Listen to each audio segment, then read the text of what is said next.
Hari ini kita masih di tema 3, subtema 3, muatan pelajaran IPS dan PPKN. Ya, sebelumnya silakan kalian membaca dengan teliti teks biografi tentang perjalanan hidup Bapak Habibie pada buku teks tema 3 subtema 3 halaman 113 sampai 115. Jika kalian telah membacanya, maka kalian akan tahu bahwa Habibie dengan penemuannya telah memberikan manfaat yang cukup besar terhadap dunia transportasi, khususnya pada transportasi udara. Bagaimana pengaruh alat transportasi terhadap kehidupan ekonomi masyarakat Indonesia? Coba kalian perhatikan proses distribusi dalam kegiatan ekonomi berikut ini. Ya, di kelas 5 kalian telah belajar tentang 3 proses ekonomi, yaitu produksi, distribusi, dan konsumsi. Bagaimana barang hasil produksi bisa dapat dinikmati oleh konsumen, maka diperlukan adalah proses distribusi. Ya, proses distribusi sangat mengandalkan adanya alat-alat transportasi. Bisa transportasi udara, laut maupun darat. Teknologi mempunyai peran penting dalam perubahan masyarakat. Kemajuan teknologi membawa perubahan pada berbagai bidang kehidupan. Salah satunya adalah perubahan dalam bidang ekonomi. Saat ini kegiatan ekonomi yaitu produksi dan distribusi sudah menggunakan teknologi yang maju. Penggunaan teknologi memudahkan manusia dalam melakukan kegiatan ekonomi sehingga kebutuhan dapat terpenuhi dengan cepat. Ya, misalnya dalam kegiatan produksi, dulu waktu belum adanya mesin-mesin di pabrik-pabrik, produksi pakaian dilakukan dengan waktu yang sangat lama. Namun kini dengan adanya pabrik tekstil dengan mesin-mesin yang canggih, produksi pakaian bisa dilakukan dalam waktu yang cepat. Ya, itu adalah salah satu contohnya dalam bidang produksi.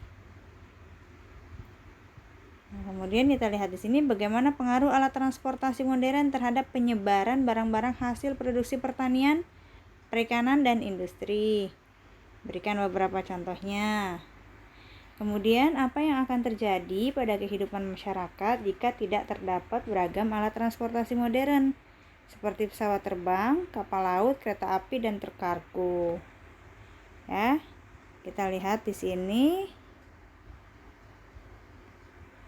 Beragam hasil produksi antara lain ada perangkat elektronik, bahan makanan, pakaian, obat-obatan, kendaraan, perabot rumah tangga, mungkin juga bahan bangunan ya, dan lain-lain. Dengan adanya alat transportasi, kita lihat bahwa distribusi barang-barang kebutuhan lebih merata. Ya, jadi misalkan suatu daerah dia menghasilkan obat-obatan, lalu daerah lain menghasilkan bahan bangunan. Ya, dengan adanya alat transportasi maka pendistribusian barang menjadi merata. Setiap daerah dapat merasakan apa yang bukan menjadi hasil daerahnya. Seperti tadi, daerah penghasil obat dia juga bisa mendapatkan bahan bangunan dengan adanya proses distribusi menggunakan kendaraan-kendaraan yang sudah canggih. Ya, kemudian dengan adanya distribusi yang merata, maka harga barang tetap stabil, sehingga ekonomi masyarakat juga stabil.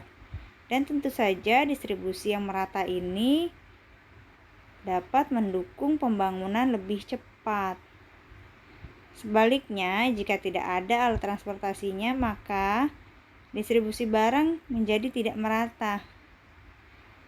Ya, daerah tertentu yang tidak memiliki sumber daya perkebunan misalnya, mereka tidak bisa membeli sayur jika tidak ada alat transportasi. Nah, dengan adanya distribusi yang tidak merata, maka harga barang menjadi mahal Karena tadi transportasinya sulit, distribusinya sulit, sehingga harga barang mahal. Dengan harga barang yang mahal, ekonomi masyarakat tidak stabil. Dan distribusi yang tidak merata ini tentu saja dapat menghambat pembangunan. Nah, selain dalam bidang transportasi, masih banyak penemuan dalam bidang lain, misalnya dalam bidang komunikasi. Ya, kalian bisa baca buku teks kalian di halaman 121-122 tentang penemu radio. Ya, dengan ditemukannya radio mempermudah kita dalam berkomunikasi.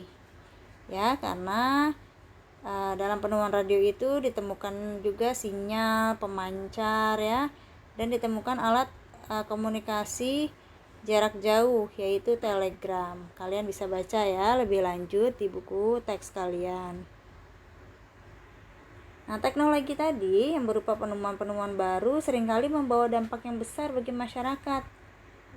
Dampak tersebut bisa berupa dampak positif atau dampak negatif. Ya. Nah, ini silakan kalian tuliskan.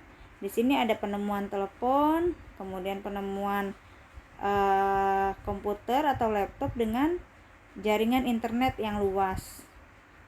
Kemudian yang ketiga adalah penemuan alat transportasi, ya, intinya itu. Yang pertama adalah penemuan alat komunikasi berupa telepon ataupun handphone. Dampak positifnya apa? Pasti ada. Di balik dampak positif juga pasti ada dampak negatif, ya. Meskipun di sini gambarnya telepon, tapi maksud di sini adalah alat komunikasi seperti handphone juga ya masuk ya.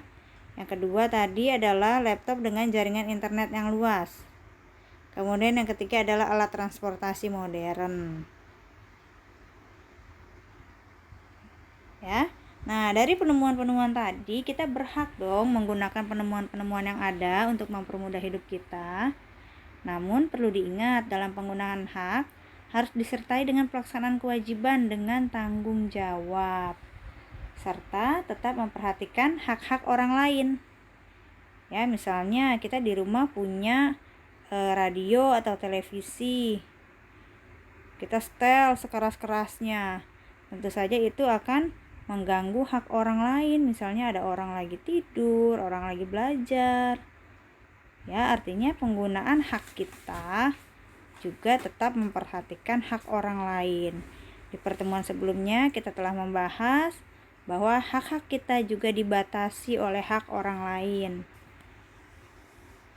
Nah, sekarang kalian beri pendapat kalian tentang kegiatan-kegiatan berikut. Apakah dia sudah melaksanakan hak dan kewajibannya dengan tanggung jawab? Kita lihat gambar yang pertama adalah 3 orang menggunakan seragam merah putih ya, berarti anak SD nih. Mereka berkendara bertiga. Pertanyaannya, apakah mereka telah menggunakan hak dengan tanggung jawab? Tentu saja belum, karena mereka belum cukup umur untuk memiliki hak berkendara. Ya, yang boleh berkendara itu kan yang sudah memiliki KTP. Dan untuk mendapatkan KTP harus berumur 17 tahun. Memangnya ada anak SD yang berumur 17 tahun? Ya, pasti belum ada. Kemudian, apakah mereka melaksanakan kewajiban dengan tanggung jawab? Jawabannya juga belum. Karena mereka melanggar peraturan lalu lintas, tidak memiliki SIM, kemudian mengendarai sepeda bertiga, dan juga tidak menggunakan helm. Baik, gambar yang kedua juga kalian berikan pendapat pada 2 kolom yang ditanyakan. Ya, gambar kedua itu ada anak